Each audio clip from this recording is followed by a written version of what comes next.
আজকে আমি চিংড়ি পটল করেছি, সেইটাই শেয়ার করেছি। চিংড়ি মাছটাকে ধুয়ে নিয়ে লবণ হলুদ মাখিয়ে দিয়ে কড়াতে তেল দিয়ে চিংড়ি মাছটাকে হালকা করে ভেজে নিলাম। আগে আলু পটলটাকে ভেজে তুলে নিয়েছি। এবার কড়াতে তেল দিলাম, চিংড়ি মাছটা ভেজে তুলে নিয়েছি। আর গোটা জিরে তেজপাতা ফোড়ন দিলাম, পেঁয়াজ কুচোনা দিলাম। পেঁয়াজটাকে একটু লাল করে ভেজে নিচ্ছি। এবার টমেটো কুচোনা দিচ্ছি।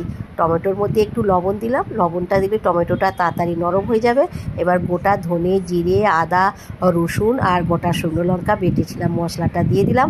হলুদ দিলাম পরিমাণ মতন, আর কাশ্মীরি লঙ্কা গুঁড়ো দিলাম, একটু রঙের জন্য দিলাম।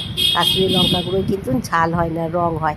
আলু পটলটা ভেজে রেখেছিলাম, মশলার সঙ্গে দিয়ে ভালো করে কষে নিচ্ছি।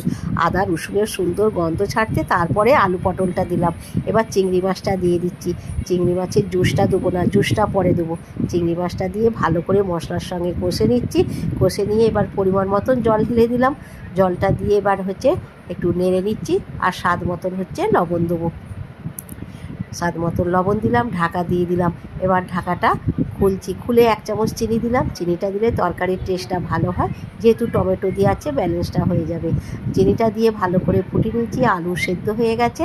এবার চিংড়ি মাছের জুসটা দিয়ে দিলাম, গরম মশলাগুলো দিলাম, 1 চামচ ঘি দিলাম। হয়ে গেল পটল চিংড়ি। ভালো লাগলে চ্যানেলটিকে সাবস্ক্রাইব, লাইক, শেয়ার, কমেন্ট করবেন।